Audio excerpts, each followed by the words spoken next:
সূরা ইখলাস, এটাকে আমরা সাধারণত কুল হুয়াল্লাহ সূরা বলি, তাই না? ইখলাস মানেটা কি? আমরা যেহেতু এই সূরাগুলো নামাজের মধ্যে সবচেয়ে বেশি পাঠ করি, ঠিক না বেঠিক?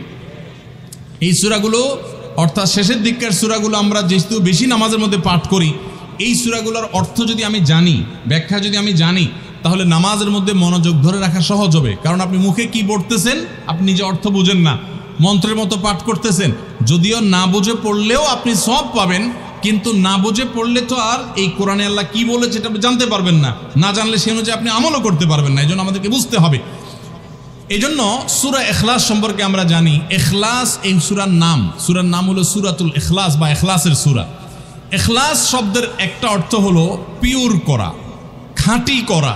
তার মানে আমাদের ইবাদতটা শুধু আল্লাহর জন্য হবে, খাঁটি হবে, এখানে কোনো ভেজাল অন্য কারোর জন্য সেটা হবে না।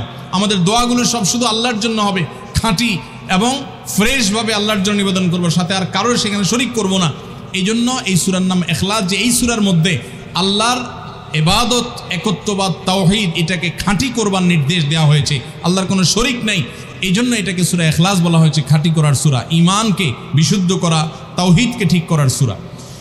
একইভাবে ইখলাসের আরও বিভিন্ন অর্থ এবং বিভিন্ন ব্যাখ্যা আছে, আমরা শুধু এইটুকু বলি। এরপর আসা যাক সূরা কুল হুয়াল্লাহ।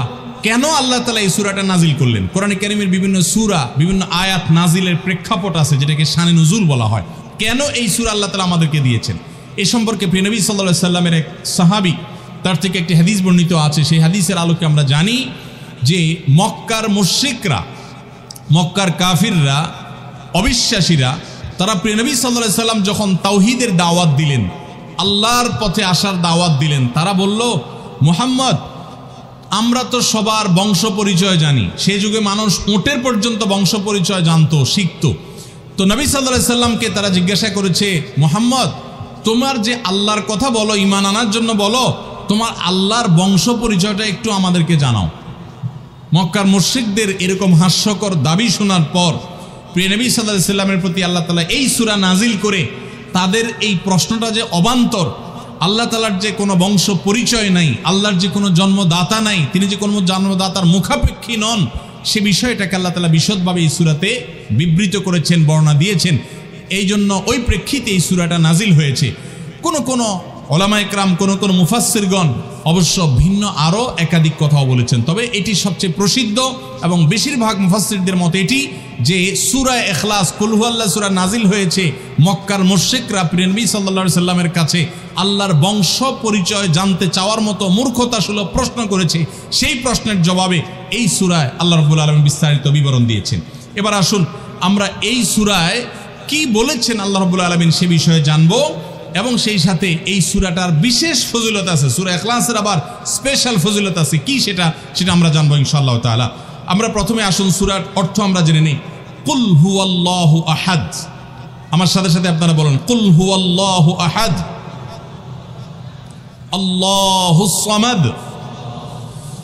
লাম ইয়ালিদ ওয়া লাম ইউলাদ ওয়া লাম ইয়াকুল লাহু কুফুয়ান আহাদ। কুল হুয়াল্লাহু আহাদের অর্থ হলো বলুন, কুল মানে বলুন। এই কুলটা বড় কাফের কুল, আমরা অনেকে কয় রস্যকার কুল ও কুল, বড়ই লিখতে যে কুল লেখি আমরা ওই রকম বলি। এই কাফটা ভেতর থেকে আসবে, কুল কুল কুল বললে তার অর্থ হবে বলো। আর যদি ছোট কাফের কুল অর্থাৎ বাংলায় করস্যকার কুল ও কুল লিখি যে আমরা ওরকম কুল যদি বলেন, আরবিতে তার অর্থ হলো খাও। একটা হলো বলো, আরেকটা হলো খাও। অর্থের মধ্যে বেশ কম আছে না নাই? অনেক বেশ কম, কোথায় খাওয়া আর কোথায় বলা।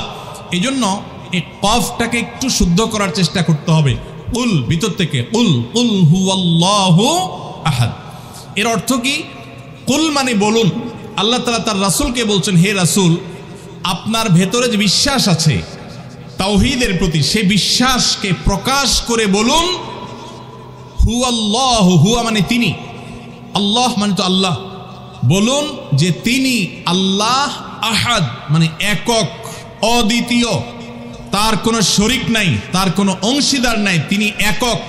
বংশ পরিচয়ে তার থাকার প্রশ্নই ওঠে না। যিনি একক, যিনি অদ্বিতীয়, যার কোনো শরিক নাই এবং যার কোনো পার্টনার নাই, যার কোনো ফ্যামিলির সদস্য নাই, যিনি একক, তার বংশ পরিচয় জানতে চাওয়া এটা মূর্খতা এবং অজ্ঞানতা। এজন্য আল্লাহ রাব্বুল আলামিন জানিয়েছেন, কুল হুয়াল্লাহু আহাদ, বলে দিন তিনি আল্লাহ যিনি একক, আল্লাহুস সামাদ, আল্লাহ হলেন সমাদ। সমাদ শব্দের অর্থ হলো যে তিনি হলেন সেই মহান সত্তা, সবাই যার কাছে মুখাপেক্ষী, তিনি কারোর কাছে মুখাপেক্ষী নন। সমাদ মানে হলো যিনি অমুখাপেক্ষী, যিনি কারোর মুখাপেক্ষী না। পৃথিবীর সকল সৃষ্টি তার মুখাপেক্ষী, তিনি কারো মুখাপেক্ষী না। যেহেতু তিনি কারোর মুখাপেক্ষী না, অতএব তার বাপেরও প্রয়োজন নাই, তার মায়েরও প্রয়োজন নাই, তার সন্তানের প্রয়োজন নাই, বন্ধুর প্রয়োজন নেই, তার কারোর কোনো প্রয়োজন নেই। সবার তাকে প্রয়োজন, কিন্তু তিনি কারোর কাছে মুখাপেক্ষী নন। আল্লাহুস সামাদ, লাম ইয়ালিদ ওয়া লাম ইউলাদ, যেহেতু তিনি কারো মুখাপেক্ষী নন, এজন্য তিনি কাউকে জন্ম দেননি। ওয়া লাম ইউলাদ, এবং তাকেও কেউ জন্ম দেয়নি। যেহেতু তিনি কোনো কারো মুখাপেক্ষী না, এজন্য তার বাপমারও প্রয়োজন নাই। আমরা দুনিয়াতে আসার জন্য বাপমার মুখাপেক্ষী, বাপমা ছাড়া আসতে পারে না। যেহেতু আল্লাহ কারো মুখাপেক্ষী নন, এই জন্য তার কোনো জন্মদাতার প্রয়োজন হয়নি। ওয়া লাম ইউলাদ, এবং তিনি কাউকে জন্ম দেননি। কারণ আমাদের সন্তান সন্ততি জন্ম দিতে হয় আমাদের প্রয়োজনে, কারণ আমার বংশধারা ধরে রাখতে হবে, আমার নামটা ধরে রাখতে হবে, আমার সম্পদ রক্ষণাবেক্ষণ করতে হবে, বৃদ্ধকালে আমাকে দেখাশোনা করতে হবে। এইসব কারণে আমাদের সন্তানের প্রয়োজন হয়। আল্লাহ তাআলা যেহেতু মুখাপেক্ষী নন কোনো কিছুর প্রতি, এই জন্য তার কাউকে জন্ম দিয়ে তার বংশটিকে রাখারও প্রয়োজন নাই, আবার তাকে কেউ জন্ম দেওয়ারও প্রয়োজন নাই। ওয়ালাম ইয়াকুল্লাহু কুফুয়ান আহাদ, আর তার কোনো সমকক্ষ নাই, তার সমান কেউ নাই, তার সাথে কোনো প্রকার সাদৃশ্য হতে পারে এমন আর কেউ নাই। তিনি অদ্বিতীয়, তিনি একক। এই ছোট ছোট 4টি সূরায় আল্লাহ তাআলার 3টি গুণবাচক নাম আল্লাহ উল্লেখ করেছেন। আল্লাহর মূল নাম যেটা, সেটা উল্লেখ করেছেন আল্লাহ, তার জাতে পাকের নাম। আর এর পাশাপাশি আরো 2টি গুণবাচক নাম উল্লেখ করেছেন। এক হলো আহাদ, মানে একক, এটা আল্লাহর গুণবাচক নাম। আর একটা হলো সমাদ, এটাও আল্লাহর গুণবাচক নাম। এই নামগুলো আল্লাহ তাআলা উল্লেখ করেছেন। এই যে সূরাটা, সূরা ইখলাস আমরা জানলাম, এর অর্থ আমরা শুনলাম। এই সূরার ফজিলত কি? 3টা ফজিলত আপনারা শুনেন। 1 নম্বর, নবী করিম সাল্লাল্লাহু আলাইহি সাল্লাম বলেছেন, এই সূরা ইখলাস এটা হলো কোরআনে কারীমের 3 ভাগের 1 ভাগ। বলেন সুবহানাল্লাহ। সূরা ইখলাস বা কুল হুয়াল্লাহ সূরাটা হলো কোরআনে কারীমের কয় ভাগের 1 ভাগ? 3 ভাগের 1 ভাগ। 3 ভাগের 1 ভাগের মানে কি? এই সম্পর্কে কোন কোন তাফসীরবিদগণ বলেছেন, এর মানে হলো গোটা কোরআনে আল্লাহ তাআলা মৌলিকভাবে 3টা বিষয়ের আলোচনা করেছেন। কয়টা বিষয়? এই পুরো কোরআন জুড়ে আল্লাহ তাআলা আলোচনা করেছেন কয়টা বিষয়ে? 3টা বিষয়। নাম্বার 1 তাওহীদ, একত্ববাদ, ঈমান সম্পর্কে।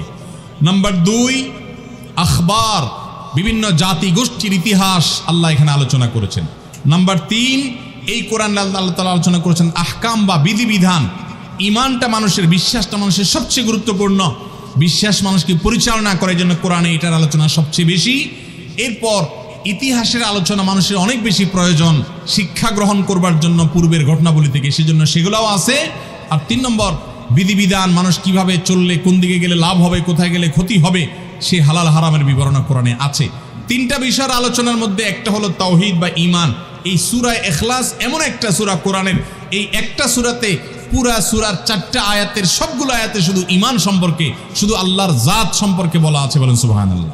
ভাইরা আমার, এই সূরা ইখলাস বা সূরা কুল হুয়াল্লাহ এটা কোরআনে কারীমের 3 ভাগের 1 ভাগ। এটার একটা ব্যাখ্যা। আরেকটা ব্যাখ্যা হলো, কোরআনে কারীম যদি কেউ পুরাটা পড়তে পারে, যে পরিমাণ সওয়াব সে লাভ করবে। শুধু কুল হুয়াল্লাহ সূরা যদি একবার পাঠ করে, কয়বার? একবার যদি পাঠ করে, কোরআনে কারীমের 3 ভাগের 1 ভাগ তেলাওয়াত করার সওয়াব আল্লাহ তাআলা ওই ব্যক্তিকে দান করেন। তাহলে যদি কেউ 3 বার পাঠ করে, তাহলে এখান থেকে বোঝা যায় যে আল্লাহ তাআলা তাকে পুরা কোরআন একবার তেলাওয়াতের সওয়াব দান করবেন। পুরা কোরআন কষ্ট করে তেলাওয়াত করলে সেটার যে মর্যাদা হবে সেটা অবশ্যই ভিন্নতর। কিন্তু 3 কুল সূরা ইখলাস এটাকে 3 বার পাঠ করলে আল্লাহ রাব্বুল আলামিন কোরআনে কারীমের পূর্ণাঙ্গ কোরআন তেলাওয়াতের সওয়াব পাবেন বলে অনেক উলামা ইকরাম, মুহাদ্দিসিন ইকরাম বলেছেন এই হাদিসের আলোকে। এটা হলো এর দ্বিতীয় ফজিলত। প্রথম ফজিলত। দ্বিতীয় ফজিলত হলো, আমাদের প্রিয় নবী সাল্লাল্লাহু আলাইহি ওয়াসাল্লামের সময় তিনি এক দলকে একটা অভিযানে পাঠিয়েছেন। তাদের মধ্যে যিনি ইমাম সাহেব ছিলেন, ওই আল্লাহর বান্দা প্রত্যেক নামাজের মধ্যে যে কোনো সূরা পড়তেন, যে কোনো কেরাত পড়তেন, শেষে সূরা ইখলাসটা অবশ্যই পাঠ করে তারপর রুকুতে যাইতেন। এখন সাহাবীদের মধ্যে একটা প্রশ্ন দেখা দিল যে এই লোকটা প্রত্যেক রাকাত নামাজে সূরায়ে ফাতিহা আলহামদু সূরা পাঠ করার পর যেই সূরাই পড়েন, যেই কিরাতই পড়েন, সাথে আবার কুল হুয়াল্লাহটা কেন পড়েন? আমরা তো নবী সাল্লাল্লাহু আলাইহি ওয়াসাল্লাম কিরম করতে দেখি নাই। তখন সাহাবীরা এসে নবী সাল্লাল্লাহু আলাইহি ওয়াসাল্লামকে জিজ্ঞাসা করলেন, ইয়া রাসূলুল্লাহ, আমাদের ইমাম সাহেব যাকে আমাদের সাথে আপনি দিয়েছেন, যিনি আমাদের সাথে আসেন, এই ব্যক্তি প্রত্যেক রাকাতে অন্য যা পড়ুক আর না পড়ুক এই কুল হুয়াল্লাহ সূরাটা উনি পড়ে, এটা উনি ছাড়ে না, এর কারণটা কি? তখন নবী সাল্লাল্লাহু আলাইহি ওয়াসাল্লাম জিজ্ঞাসা করলেন ওই ব্যক্তিকে যে তুমি কেন এই সূরা পাঠ করো? অবশ্যই অবধারিতভাবে সূরা ফাতিহা না প্রত্যেক রাকাতে ফিক্সড, অন্য কোনো সূরা তো ফিক্সড না, তুমি অন্য যাই পড়ো সাথে প্রত্যেক রাকাতে কুল হুয়াল্লাহ দিয়ে শেষ করে তারপর রুকুতে যাও কেন? তখন সে সাহাবী বলেন, ইয়া রাসূলুল্লাহ, আমি কেন পড়ি? কারণ কোরআনে কারিমে এই একটা সূরা, সূরা ইখলাস বা কুল হুয়াল্লাহ সূরাটা একমাত্র সূরা যেই সূরার শুরু থেকে শেষ পর্যন্ত সবগুলো আয়াতে শুধু আমার আল্লাহর কথা বলা আছে। কোরআনের অন্য কোনো সূরা এমন নাই যেই সূরার শুরু থেকে শেষ পর্যন্ত পুরো সাবজেক্ট আগা টু গোড়া পর্যন্ত সবগুলো বিষয়, সবগুলো আয়াতে শুধুমাত্র আল্লাহর পরিচয় দেওয়া হয়েছে এমন আরেকটা সূরা নেই। যেহেতু এখানে শুধু আল্লাহর কথাই বলা হয়েছে, এই জন্য এই সূরাকে আমার অনেক বেশি পছন্দ হয়, এই জন্য এই সূরাকে অনেক বেশি আমি ভালোবাসি। আমার আল্লাহর আলোচনা এখানে, অন্যান্য সূরাতে কোথাও ইতিহাস, কোথাও হালাল হারাম, কোথাও বিধিবিধান, কোথাও অন্যান্য আলোচনা আছে, কিন্তু এই সূরায় শুধু আমার আল্লাহর কথা বলা আছে। এই জন্য আল্লাহর মহব্বতে এই সূরাকে আমি অনেক ভালোবাসি, কুল হুয়াল্লাহ সূরাকে। নবী করিম সাল্লাল্লাহু আলাইহি ওয়াসাল্লাম তখন বলেছেন, তোমার এই ভালোবাসার কারণে আমার কাছে ওহী আল্লাহ পাঠিয়েছেন যে আল্লাহ তাআলা তোমাকে স্পেশালি ভালোবাসেন। এবং অন্য বর্ণনায় আসছে নবী সাল্লাল্লাহু আলাইহি ওয়াসাল্লাম বলেছেন, হুব্বুকা ইয়্যাহা ইউদখিলুকাল জান্নাহ, তুমি এই সূরাকে যে ভালোবাসো, এই ভালোবাসার কারণে আল্লাহ তাআলা তোমাকে জান্নাতে প্রবেশ করাবেন, সে ওয়াদা করেছে। অতএব ভাইরা আমার, সূরা ইখলাস বা কুল হুয়াল্লাহ সূরাকে স্পেশালি আমরা মহব্বত করব, ঠিক আছে না ইনশাআল্লাহ? এই সাহাবীর পাশাপাশি মদিনায় আরেক সাহাবী, তিনিও ইমামতি করতেন এবং ইমাম হিসাবে দায়িত্ব প্রাপ্ত ছিলেন নবী সাল্লাল্লাহু আলাইহি ওয়াসাল্লাম তরফ থেকে, তিনিও একই কাজ করতেন। তার ব্যাপারে নবী সাল্লাল্লাহু আলাইহি ওয়াসাল্লামের একই রকমের জবাব দেওয়ার কথা আমরা হাদিস থেকে জানতে পারি। সেখান থেকে সূরা ইখলাসের মর্যাদা বোঝা যায়। আমরাও অনেকে সূরা ইখলাস প্রায় রাকাতে পড়ি, আছে না নাই? আপনারা কারা কারা একা একা যখন নামাজ পড়েন, নফল হোক, সুন্নত হোক বা ফরজ হোক, যখন নামাজ পড়েন প্রায় রাকাতে সূরা কুল হুয়াল্লাহ পড়েন? কারা কারা একটু হাত তোলেন তো। আচ্ছা, হাত নামান। খুশি হইয়া হাত তুলছেন, মনে করছেন প্রশংসা পাবেন। প্রশংসা না, বরং একটা বদনাম পাওয়ার ভয় আছে। হাতটা তোলাইছি আমি, আপনারা মনে করছেন সবসময় হাত তুললেই শুধু জিতা যায়। দেখেন, যারা সূরা ইখলাসকে মহব্বত করে, এই যে ঘটনা আমরা শোনালাম নবী সাল্লাল্লাহু আলাইহি ওয়াসাল্লাম, এটা জেনে যে আমার আল্লাহর আলোচনা আছে এই সূরায়, অন্য কোনো আলোচনা নাই, আল্লাহর পরিচয় উল্লেখ করা আছে, আল্লাহর বৈশিষ্ট্য এবং ক্ষমতার উল্লেখ আছে, সেই মহব্বতে যদি কেউ সূরা ইখলাসকে মহব্বতের সাথে ধীরে ধীরে পড়ে, তাহলে তো তিনি অবশ্যই আল্লাহর কাছে বিশেষ মর্যাদা পাবেন। ওই সাহাবীর মতো আল্লাহর ভালোবাসা পাওয়ার সম্ভাবনা জোরালো। তবে আমাদের বেশিরভাগ মানুষ কুল হুয়াল্লাহ সূরা দিয়ে নামাজ পড়ে নামাজ শর্ট করার জন্য, ঠিক না বে ঠিক? তাহলে এবার যদি আমি বলি কারা কারা নামাজ সংক্ষেপ করার জন্য কুল হুয়াল্লাহ সূরা দিয়ে নামাজ পড়েন, তাহলে দেখা যাবে হাত ওইগুলো আবার উঠছে। তাহলে সংক্ষেপ করার উদ্দেশ্যে সূরা কুল হুয়াল্লাহ পড়লে সেটার কারণে আল্লাহর কাছে সওয়াব পাবেন না, বরং আপনার নামাজের মর্যাদা আরো কমবে।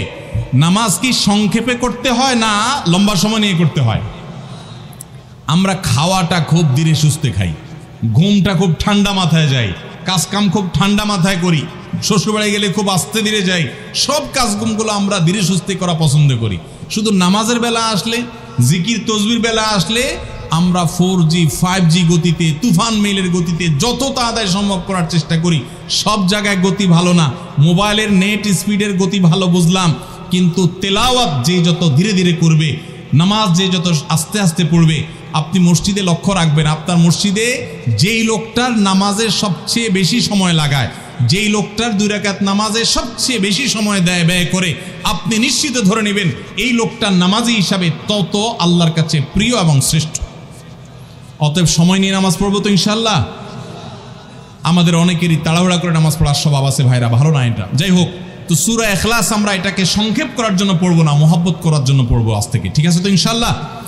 কুল হুয়াল্লাহ সূরার আরেকটি ফজিলত বলে আমি শেষ করতে চাই, সেটি হলো যে নবী করিম সাল্লাল্লাহু আলাইহি সাল্লামের একটা হাদিস আছে যে কেউ যদি 10 বার সূরা ইখলাস বা কুল হুয়াল্লাহ সূরা পাঠ করে, কয়বার?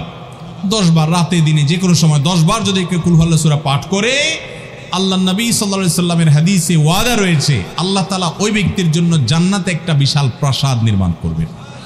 দুনিয়ার কোনো প্রাসাদ না ভাই, পামজমারার প্রাসাদ না ভাই, এটা কোনো দুবাই বা পৃথিবীর কোনো গুরুত্বপূর্ণ জায়গার লোভনীয় কোনো আকর্ষণীয় কোনো জায়গার প্রাসাদ না ভাই, জান্নাতের প্রাসাদ। দুনিয়ার প্রাসাদ রেখে চলে যেতে হবে, জান্নাতের প্রাসাদ যে একবার পেয়ে যাবে অনন্ত অসীমকাল পর্যন্ত আর তার সেখান থেকে বের হতে হবে না, তার থেকে ছুটবে না। আল্লাহ আমাদের সবাইকে ফজিলত অর্জন করার তৌফিক দান করবেন, আমিন। তাহলে সূরা ইখলাস 10 বার মাঝে মধ্যে পড়তে যদি আমরা চেষ্টা করি, পুরা সূরাটা একবার পড়তে 1 মিনিট সময় কিন্তু লাগে না। কুল হুয়াল্লাহু আহাদ আল্লাহুস সামাদ লাম ইয়ালিদ ওয়া লাম ইউলাদ ওয়া লাম ইয়াকুল লাহু কুফুয়ান আহাদ। কয় সেকেন্ড সময় লাগছে? 20 সেকেন্ড, 25 সেকেন্ড। আপনি চাইলে 1 মিনিটে 3 বার কুল হুয়াল্লাহ সূরা পড়তে পারেন, তার মানে 1 মিনিটে পুরো কোরআন খতম দেওয়ার সওয়াব আপনি লাভ করতে পারেন। তাহলে অবসর সময়গুলোতে আমরা মুখস্থ তো সবারই আছে, পড়ার চেষ্টা করব না ইনশাআল্লাহ।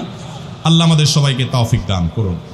এবং পড়ার পাশাপাশি এই সূরাতে আল্লাহর একত্ববাদের কথা বলা আছে, মূল বিষয়টা সেটা, শুধু সওয়াব আহরণ করাই উদ্দেশ্য না, বরং এখান থেকে আল্লাহর একত্ববাদের শিক্ষা নিতে হবে। আল্লাহ একক, কুল হুয়াল্লাহু আহাদ, হে রাসূল বলে দিন তিনি আল্লাহ, তিনি একক, তার কোনো অংশীদার নাই, তার কোনো পার্টনার নাই, তিনি কারোর প্রয়োজন তার হয় না। আল্লাহুস সামাদ, তিনি কারোর মুখাপেক্ষী না, বরং সবাই তার মুখাপেক্ষী। লাম ইয়ালিদ ওয়া লাম ইউলাদ, তাকে কেউ জন্ম, তিনি কাউকে জন্ম দেননি আর তাকেও কেউ জন্ম দেয়নি। ওয়া লাম ইয়াকুল লাহু কুফুয়ান আহাদ, তার কোনো সমকক্ষ নাই। ভাইরা আমার, আমাদের সমাজে এক শ্রেণীর নাস্তিক আছে, বরং সকল নাস্তিক ইসলাম এবং মুসলমানদের প্রতি বিদ্বেষ লালন করে, তাদের বড় অংশ। এই নাস্তিকদের একটা কমন প্রশ্ন হলো, তারা বলে আল্লাহ যদি আমাদের সবার সৃষ্টিকর্তা হয় তো আল্লাহর সৃষ্টিকর্তা কে? নাউজুবিল্লাহ। এরকম একটা প্রশ্ন নাস্তিকরা করে। নবী সাল্লাল্লাহু আলাইহি সাল্লামকে কোন কোন মুফাসসিরদের মতে এই প্রশ্নটাই করেছিল ইহুদিরা। কারা প্রশ্ন করেছিল? ইহুদিরা। সেই জবাবে আল্লাহ তাআলা এই আয়াত নাজিল করেছেন এবং জানিয়েছেন যে আল্লাহ তিনি কারোর জন্ম দেওয়ার মুখাপেক্ষী নন, তাকে কেউ জন্ম দেয়নি, তিনি কারোর মুখাপেক্ষী নন। এখন প্রশ্ন হতে পারে, আচ্ছা আল্লাহ তাআলা তিনি আমাদের সৃষ্টি করলেন বুঝলাম, তাহলে আল্লাহকে কে সৃষ্টি করলো? যেটা নাস্তিকরা করেছে। এই প্রশ্নটা একটা অমূলক প্রশ্ন এবং ভুল প্রশ্ন। এই প্রশ্নটা একটা ভুল প্রশ্ন। কিভাবে ভুল প্রশ্ন? আল্লাহ তাআলা কি সৃষ্টি না স্রষ্টা? সবাই উত্তর দেন। আল্লাহ কি সৃষ্টি নাকি সৃষ্টিকর্তা? আল্লাহ যদি সৃষ্টিকর্তা হন, স্রষ্টা হন, তাহলে তার আবার যদি সৃষ্টিকর্তা খোঁজেন, সৃষ্টিকর্তার জন্য যদি আবার সৃষ্টিকর্তা খোঁজেন, তাহলে তিনি তো আর সৃষ্টিকর্তা হলেন না, তাহলে তিনি সৃষ্টি হয়ে গেলেন। কথা বুঝেন নাই? যার স্রষ্টা থাকে তাকে সৃষ্টি বলে। আমার একজন স্রষ্টা, এক সত্তা আছে, স্রষ্টা, যিনি আমাকে সৃষ্টি করেছেন, আপনাকে সৃষ্টি করেছেন, তাহলে আমরা হলাম সৃষ্টি। যাকে কেউ সৃষ্টি করে তিনি হলেন সৃষ্টি। আমাদের আল্লাহর যদি আরেকজন স্রষ্টা আপনি খোঁজেন, তার মানে আপনি আল্লাহকে সৃষ্টি মনে করতেছেন। আসলে আল্লাহ তো সৃষ্টি না, তিনি হলেন কে? স্রষ্টা। স্রষ্টার আর কোনো সৃষ্টিকর্তার প্রয়োজন। যদি বলেন যে আল্লাহরও আবার সৃষ্টিকর্তা লাগবে, তখন তো প্রশ্ন আসবে সেই সৃষ্টিকর্তার আবার সৃষ্টিকর্তাকে। এইভাবে তো অনন্ত অসীমকাল পর্যন্ত যেতে থাকবে, এটা তো হতে পারে না। এই জন্য পৃথিবীর সব কিছু, সৃষ্টি জগতের সব কিছু কোনো কারণ ছাড়া হয় না। এক মহান সত্তা আল্লাহ রাব্বুল আলামিন, তিনি এমন এক সত্তা যে তিনি নিজে সব কিছু সৃষ্টিকর্তা, তাকে কেউ সৃষ্টি করেন নাই। তার আগে চিন্তা করে যদি আপনি হয়রান হন, তো আল্লাহর কাছে পানা চাইবেন, বরং এই চিন্তা না করে আপনি আল্লাহর প্রতি ঈমান আনবেন, শয়তান থেকে পানা চাইবেন। এই যে তিন কুল, এই তিন কুলের আমল এত গুরুত্বপূর্ণ যে আপনাকে শয়তান যখন মনের ভিতর আল্লাহর অস্তিত্ব নিয়ে বাজে চিন্তা করায়, আমাদের কাছে যেসব প্রশ্ন আসে আজকাল, শত শত প্রশ্ন আসে যে হুজুর হঠাৎ করে মনের মধ্যে আল্লাহ সম্পর্কে বাজে চিন্তা আসে, খারাপ চিন্তা আসে, খারাপ কথা মনের মধ্যে আসে, এটা শয়তান করায়। এটা যখন মনের মধ্যে আসবে, সাথে সাথে আউযু বিল্লাহি মিনাশ শাইতানির রাজিম পড়বেন, এই সূরা ইখলাস পালাক নাস পড়বেন, এবং বাম দিকে প্রতীকী থুতু শুয়ের আগায় যে পরিমাণ থাকে এরকম থুতু বাম দিকে যদি নিক্ষেপ করেন এবং আউযু বিল্লাহ পাঠ করেন, আল্লাহ তাআলা শয়তান থেকে পানাহ দান করবেন। এবং মনে রাখবেন, মুসলমানের মনের ভিতরে আল্লাহ সম্পর্কে বাজে চিন্তা আসলে বুঝতে হবে যে ইবলিস হাজির হয়ে গেছে। কে হাজির হয়েছে? ইবলিস আমার মনের ভিতরে কুচিন্তা ঢুকাচ্ছে, এটা মনে হওয়ার সাথে সাথে আমি আরো জোরসে বলবো কুল হুয়াল্লাহু আহাদ আল্লাহুস সামাদ লাম ইয়ালিদ ওয়া লাম ইউলাদ ওয়া লাম ইয়াকুল লাহু কুফুয়ান আহাদ। আল্লাহ আমাদের সবার ঈমানকে হেফাজত করার তৌফিক দান করুন। ভাইরা আমার, তারে আমরা সূরা ইখলাস সম্পর্কে জানলাম, এই সূরার ফজিলত এবং মর্যাদা সম্পর্কে জানলাম, কখন পাঠ করতে হয় সেটাও জানলাম, এর অর্থও জানলাম। বেশি বেশি করে অর্থ বুঝে বুঝে প্রত্যেকটা আয়াতের অর্থ মনে করে করে নামাজে পড়বেন, সকাল সন্ধ্যা পড়বেন। কুল, হে রাসূল বলুন, হুয়াল্লাহু, তিনি আল্লাহ আহাদ, একক, আল্লাহুস সামাদ, তিনি কারো মুখাপেক্ষী না, সবাই তার মুখাপেক্ষী, তার কোনো স্রষ্টার প্রয়োজন নাই, সবার স্রষ্টা তিনি।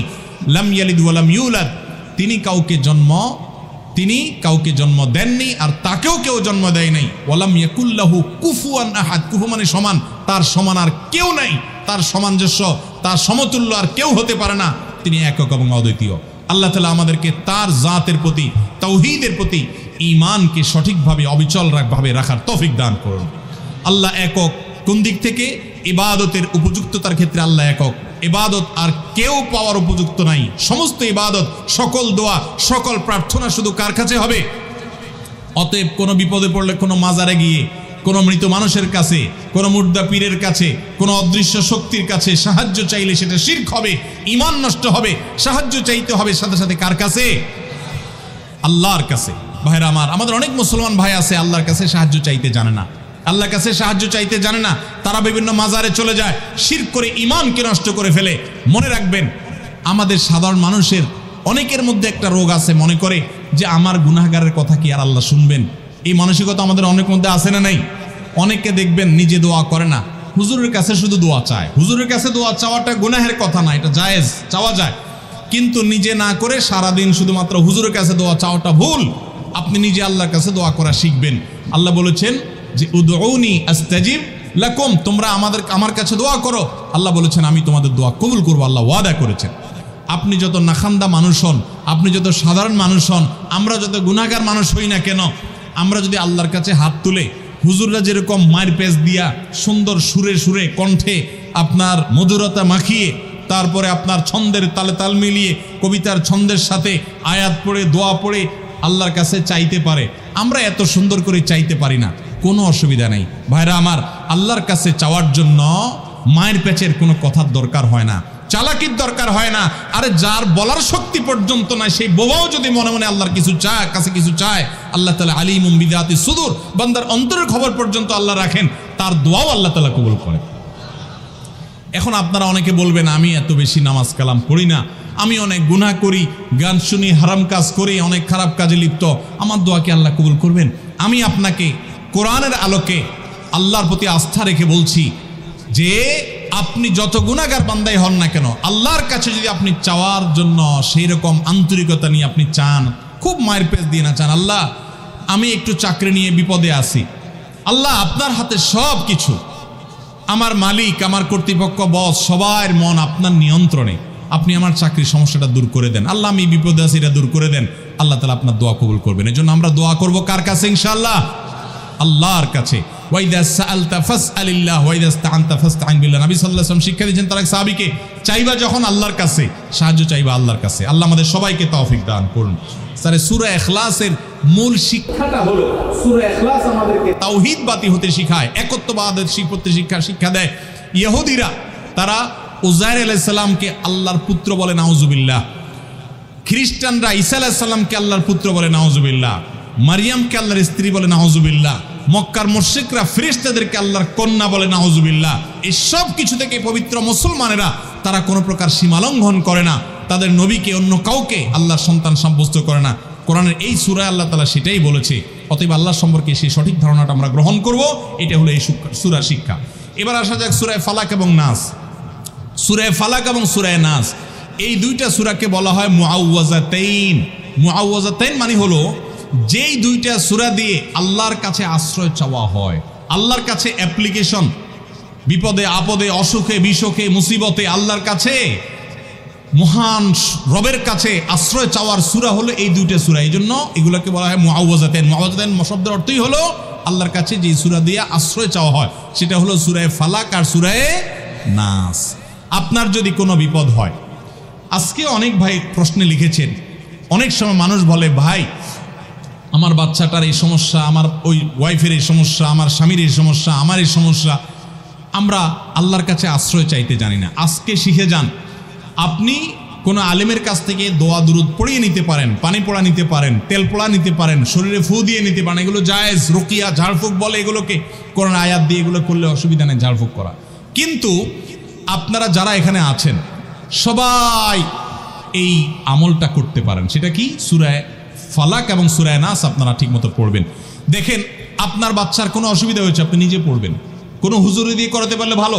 রাত 10টা বাজে বাচ্চা হঠাৎ কান্নাকাটি শুরু করছে, অস্বাভাবিক, আপনার কাছে মনে হচ্ছে অস্বাভাবিক কিছু, তো আপনি সূরা ইখলাস, সূরা ফালাক, সূরা নাস 3 বার পড়ে বাচ্চাকে ফু দেন। যদি আল্লাহর প্রতি ইয়াকিন থাকে আপনার, আল্লাহর শপথ করে বলছি, আমি নিজে আমার জীবনে বহুবার এই 3 সূরা পড়ে তৎক্ষণাৎ একেবারে পড়ার সাথে সাথে আমি কার্যকরিতা আমার চোখে বহুবার দেখেছি, আলহামদুলিল্লাহ। অতএব আপনি যদি ইয়াকিনের সাথে সূরা ফালাক, সূরা নাস, বিশেষ করে এই 2টা সূরা আর সূরা ইখলাস সহ পড়তে পারলে আরো ভালো, 3টা সূরা যদি আপনি পড়ে বাচ্চাকে ফু দেন, নিজের শরীরে ফু দেন। নবী করিম সাল্লাল্লাহু আলাইহি সাল্লাম সূরা ফালাক, সূরা নাস এই 2টা সূরা পড়ে নিজের শরীরে প্রায় ফু দিতেন, আমাদের আয়েশা রাদিয়াল্লাহু আনহা বর্ণনা করেছেন। এই জন্য এই 2টা সূরা আমাদের পড়া উচিত। সেই সাথে নবী সাল্লাল্লাহু আলাইহি সাল্লাম এক সাহাবীকে বলেছেন, তুমি কি জানো আজকে রাতে যে 2টা সূরা আমার প্রতি নাজিল হয়েছে, যে আয়াতগুলো নাজিল হয়েছে, এইরকম আয়াত কোরআনে আরেকটা নাজিল হয় নাই। গোটা কোরআনে অন্য কোন সূরা, অন্য কোন আয়াত এরকম না, এগুলোর সমকক্ষ না। এরকম বিশেষ ফজিলতপূর্ণ আয়াতগুলো অর্থাৎ সূরা ফালাক, সূরা নাস আজকে রাত্রে নাজিল হয়েছে, নবী সাল্লাল্লাহু আলাইহি ওয়াসাল্লাম এক সাহাবীকে বলেছেন। এবং নবী সাল্লাল্লাহু আলাইহি ওয়াসাল্লাম মাঝে মধ্যে এই সূরাগুলো দিয়ে ইমামতি করতেন, নামাজে পাঠ করতেন। আমাদের আয়েশা বলেছেন তিনি এগুলো পড়ে নিজের প্রতি নিজে ফু দিতেন, নিজেকে রক্ষা করার চেষ্টা করতেন। এই 2টা সূরা নাজিল হওয়ার যে প্রেক্ষাপট, সেই ঘটনা শুনলে আমাদের ঈমান আরো বেড়ে যাবে ইনশাআল্লাহ। প্রিয় নবী সাল্লাল্লাহু আলাইহি ওয়াসাল্লাম একবার অসুস্থ হয়ে পড়েছেন এবং অসুস্থতাটা এত মারাত্মক ছিল যে আমাদের আয়েশা রাদিয়াল্লাহু তাআলা বলেছেন অনেক কাজ তিনি করেন নাই, অথচ তিনি বলতেন তিনি করেছেন, মানে তার মনে হতো তিনি করেছেন। আবার অনেক কাজ তিনি করেছেন তিনি ভুলে যেতেন, মানে এরকম একটা অবস্থা তার তৈরি হয়েছে যে স্বাভাবিক না অস্বাভাবিক, আমাদের অনেকের হয়। তখন প্রিয় নবী সাল্লাল্লাহু আলাইহি সাল্লাম বিভিন্ন তখনকার যে চিকিৎসক ছিল তাদের সহযোগিতা নিয়েছেন, বিভিন্ন ট্রিটমেন্ট করেছেন, কিন্তু কোনোভাবে কোনো কাজ হচ্ছিল না। আল্লাহ রাব্বুল আলামিন তার নবী সাল্লাল্লাহু আলাইহি সাল্লামের চিকিৎসার জন্য 2জন ফেরেশতা পাঠিয়েছেন। তাদের একজন ফেরেশতা নবী সাল্লাল্লাহু আলাইহি সাল্লাম স্বপ্নে দেখছেন যে একজন ফেরেশতা তার মাথার কাছে এসে দাঁড়িয়েছে নবী সাল্লাল্লাহু আলাইহি সাল্লামের, আরেকজন ফেরেশতা নবী করিম সাল্লাল্লাহু আলাইহি সাল্লামের পায়ের কাছে এসে দাঁড়িয়েছে। মাথার কাছে যে ফেরেশতা দাঁড়িয়েছেন ওই ফেরেশতা পায়ের কাছে থাকা ফেরেশতাকে জিজ্ঞাসা করছিলেন যে এই লোকটার কি হয়েছে, অর্থাৎ নবী সাল্লাল্লাহু আলাইহি সাল্লামের কি হয়েছে। তখন পায়ের কাছে থাকা ফেরেশতা, খুব মনোযোগ সহকারে শুনেন, পায়ের কাছে যে ফেরেশতা দাঁড়ায় ছিলেন উনি বলতেছেন ওনাকে, অর্থাৎ আমাদের নবী সাল্লাল্লাহু আলাইহি ওয়াসাল্লামের কথা বলছেন, ওনাকে জাদু করেছে। পায়ের কাছে থাকা ফেরেশতা এটা বলার পর মাথার কাছে থাকা ফেরেশতা আবার জিজ্ঞাসা করলেন কে জাদু করেছে। পায়ের কাছে থাকা ফেরেশতা তার নামও বলেছে, লাবিদ ইবনে আসাম নামে এক ইহুদি, উপর দিয়া মুনাফিক মুসলমান সাজছে, আসলে সে ইহুদি, সে জাদু করছে নবী সাল্লাল্লাহু আলাইহি ওয়াসাল্লাম। এটা বলার পর আবার মাথার কাছে ফেরেশতা জিজ্ঞাসা করলেন জাদুটা কোথায় আছে, কিভাবে করেছে। তখন বলা হলো যে চুলে জাদু করেছে, জাদুর মন্ত্র পড়ে চুলে গিরা দিয়েছে, গিরা দিয়ে জাদু করেছে। এরপর আবার মাথার কাছে ফেরেশতা জিজ্ঞাসা করলেন জাদুটা কোথায়, জাদুর সেই সুতাটা, সেই ইয়েটা কোথায় রাখা আছে। তখন পায়ের কাছে থাকা ফেরেশতা, এগুলো আল্লাহর পক্ষ থেকে ওহী নিয়ে আসছেন, ওনারা জানেন, আল্লাহ ওহীর মাধ্যমে তাদের জানিয়েছেন। তো তারা বললেন যে, তিনি বললেন যে সেটা অমুক কূপের নিচে, পাথরের নিচে চাপা দিয়ে রাখা আছে। নবী করিম সাল্লাল্লাহু আলাইহি সাল্লামের স্বপ্ন শেষ হওয়ার পর উনি আমাদের আয়েশাকে সবাইকে বললেন এই অবস্থা। এরপর তিনি সেই সুতা তুলে আনলেন, সুতা তুলে এনে সেটা যখন ধ্বংস করলেন, গিরা খোলার ব্যবস্থা করলেন, সেই চুল যখন দেখা গেল নবী সাল্লাল্লাহু আলাইহি সাল্লামকে আল্লাহ তাআলা অলৌকিকভাবে সাথে সাথে সুস্থ করে দিয়েছে। এই জন্য এই সূরাকে বলা হয় সূরা ফালাক, সূরা নাসকে বলা হয় মুআওয়াযাতান। যেই কোনো সুবিধায় ইয়াকিন পরিপূর্ণভাবে রেখে আপনার সাধারণ অসুস্থতা হলে অবশ্যই আপনি ট্রিটমেন্ট গ্রহণ করবেন। নবী সাল্লাল্লাহু আলাইহি ওয়াসাল্লাম নির্দেশ করেছেন তাদাও, তোমরা চিকিৎসা গ্রহণ করো, অসুখ হলে ডাক্তারের কাছে যাও, চিকিৎসা গ্রহণ করো। ফাইন্নাল্লাহা মা খালাকা দাআন ইল্লা খালাকা লাহু দাওয়া, আল্লাহ এমন কোন রোগ সৃষ্টি করেন নাই যেই রোগের প্রতিষেধক বা ঔষধ সৃষ্টি করেন নাই, সেটা তোমরা করো। সেই সাথে আবার কোরআনে এও বলা হয়েছে যে এই কোরআনকে মানুষের জন্য শেফা হিসাবে আল্লাহ দিয়েছেন। অতএব ইয়াকিনের সাথে আমরা এই আমলটা করবো। আমি আবার বলছি, আমার জীবনে একবার নয়, আল্লাহর শপথ করে বলছি, বহুবার আমি দেখেছি সূরায়ে ফালাক, সূরায়ে নাস, সেই সাথে সূরায়ে ফাতিহা। সূরায়ে ফাতিহাটাও সর্বরোগের ঔষধ।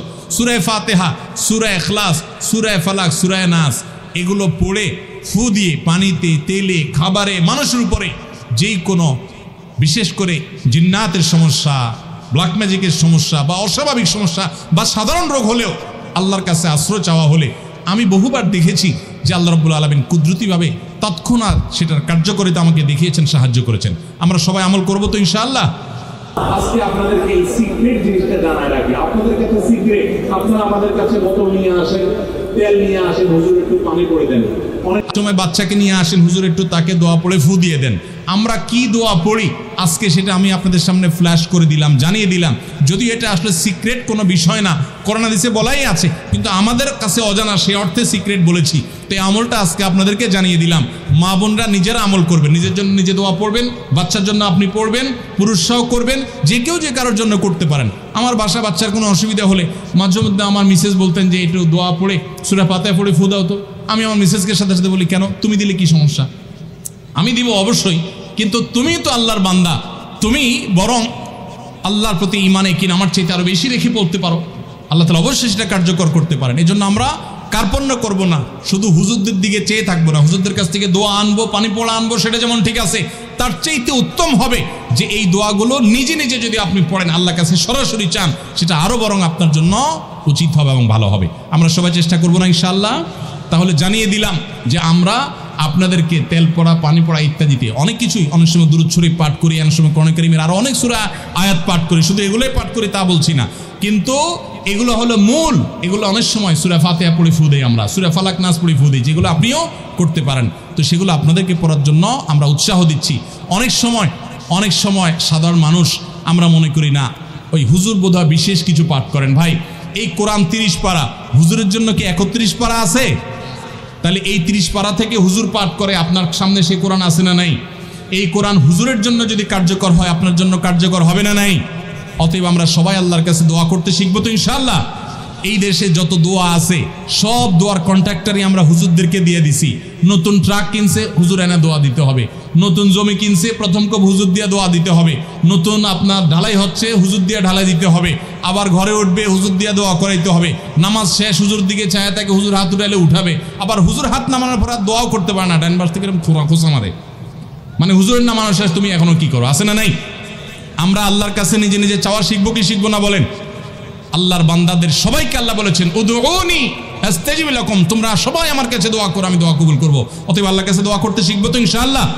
সূরা ফালাক, সূরা নাস এগুলো আল্লাহর কাছে আশ্রয় চাওয়ার দোয়া। ভাইরা আমার, ঘরে ঘরে জিন্নাতের সমস্যা, ব্ল্যাক ম্যাজিকের সমস্যা আমরা ফিল করি না, অনুভব করি না। আর রক্ষার উপায় হলো এই দুইটা সূরা। স্বয়ং আল্লাহর নবীকে আল্লাহ তাআলা প্রতিষেধক দিয়েছেন, আমাদের জন্য একটা প্রতিষেধক। আমরা আমল করবো তো সবাই ইনশাআল্লাহ? ভাইরা আমার, সূরা ফালাক, সূরা নাস এগুলোর কথা আমরা জানলাম। যখনই কোনো সমস্যা হবে, বিশেষ করে যে বললাম সকাল সন্ধ্যা যদি 3 বার পড়েন, রাতের সময় পড়েন, ইনশাআল্লাহ কোনো কিছু তো আপনার ক্ষতি করতে পারবে না। বিশেষ করে ব্ল্যাক ম্যাজিক এবং সেহের থেকে কেউ আপনাকে যেন করতে না পারে, জাদু, কালো জাদু, কেউ যেন আপনার জিনে যেন কোনো ক্ষতি করতে না পারে। এই সূরাগুলো আপনি স্ট্রংলি প্রতিদিন আমল করবেন, ইনশাআল্লাহ দুর্গের মতো আপনি হেফাজত হয়ে যাবেন। আল্লাহ আমাদের সবাইকে আমলের তৌফিক দান করুন। আমরা এই সূরাগুলোর তর্জমা করে শেষ করছি। কুল আউযু বিরাব্বিল ফালাক। কুল আউযু বিরাব্বিল ফালাকের অর্থ হলো, কুল মানে ওই যে বলুন, কুল ভিতর থেকে বলতে হবে, কুল বলুন হে রাসূল, আউযু বিরাব্বিল ফালাক, আমি আশ্রয় চাই। ফালাক মানে সকাল, প্রভাত এবং সকালের যে রব পালনকর্তা, তার কাছে আমি আশ্রয় চাই। মিন শাররি মা খালাক, তিনি যা সৃষ্টি করেছেন, তিনি উপকারী জিনিস সৃষ্টি করেছেন, অনেক ক্ষতিকর জিনিসও সৃষ্টি করেছেন, কখনো আমাদের পরীক্ষার জন্য, বা সেটারও অনেক উপকারিতা বা সেটার অনেক রহস্য আছে। তার যত সৃষ্টি আছে, তার কোনো সৃষ্টি যেন আমার ক্ষতি করতে না পারে, সেজন্য আমি তার কাছে আশ্রয় চাই। কুল আউযু বিরাব্বিল ফালাক, হে রাসূল বলে দিন, আউযু মানে আমি আশ্রয় চাই, বিরাব্বিল ফালাক মানে সকালের রবের, সকালের পালনকর্তার কাছে। কোত্থেকে আশ্রয় চাই? মিন শাররি মা খালাক, আল্লাহ যা সৃষ্টি করেছেন তার সৃষ্টির কোনো কিছু, আল্লাহ সাপ সৃষ্টি করেছেন, আল্লাহ জিন সৃষ্টি করেছেন, আল্লাহ যা সৃষ্টি করেছেন, শত্রু আল্লাহর সৃষ্টি, আল্লাহর কোনো সৃষ্টি যেন আমার ক্ষতি করতে না পারে, সেজন্য আমি আল্লাহর কাছে পানা চাই, আল্লাহর কাছে আশ্রয় চাইলেন। কেন যেন দিনের শুরুতে, কেমন যেন দিনের শুরুতে আল্লাহর কাছে অ্যাপ্লিকেশন করে আপনি ইন্স্যুরেন্স করে নিয়েছেন, আবার সন্ধ্যায় রাতের শুরুতে আল্লাহর কাছে অ্যাপ্লিকেশন করে ইন্স্যুরেন্স করে নিয়েছেন নিরাপত্তার জন্য। অমিন শাররি গাসিকিন ইযা ওয়াকাব, গাসিক মানে হলো গভীর রাতে যে ক্ষতি আসে সেটা। ওমিন শাররি গাসিকিন, এবং গভীর রাতের যে ক্ষতি আসে সেগুলো থেকে আমি আল্লাহর আশ্রয় চাই। ওমিন শাররিন নাফাসাতি ফিল উকাদ, এবং যারা গিরায় ফুৎকার দেয় জাদুকর, এদের ক্ষতি থেকে আমি আল্লাহর কাছে আশ্রয় চাই। জাদুকররা সাধারণত বিভিন্নভাবে জাদু করে, এর মধ্যে বিভিন্ন কালো তাগি দেখবেন, কালো বিভিন্ন রকমের সুতা দেখবেন, এগুলাতে বিভিন্ন মন্ত্র পড়ে পড়ে শয়তানের কাছে আশ্রয় চেয়ে চেয়ে তারা গিরা দেয়, ফু দিয়ে, এগুলো মানুষকে ক্ষতি করে, আরও বিভিন্নভাবে এরকম করে তারা। তো সেগুলা থেকে জাদুকরদের সেই ক্ষতিকর জাদুর প্রভাব থেকে আল্লাহর কাছে পানা চাই। ওমিন শাররি হাসিদিন ইযা হাসাদ, আর মানুষ যখন হিংসা করে, আমাদেরকে হিংসা করে না নাই? কি বলেন, আপনাদের হিংসুক আছে না নাই? আপনার ভালো দেখতে পারে না এরকম বহু লোক আছে না? এই হিংসুক হিংসা করলে অনেক সময় বদনজর লাগে, বদনজর, এটাকে বলে বদনজর। আপনার ভালো কিছু হতে আরেকজনের জ্বালা পোড়া শুরু হয়েছে, এর কারণে অনেক সময় মানুষ ক্ষতিগ্রস্ত হয়, এটাকে বদনজর বলা হয়। এই বদনজর থেকে, হিংসুকের হিংসা থেকে আমি ওই যে সকালের রবের কাছে শপথ করছি। এ হলো পুরা সূরা ফালাকের অর্থ। সূরা নাসের অর্থটা আমরা বলে শেষ করি।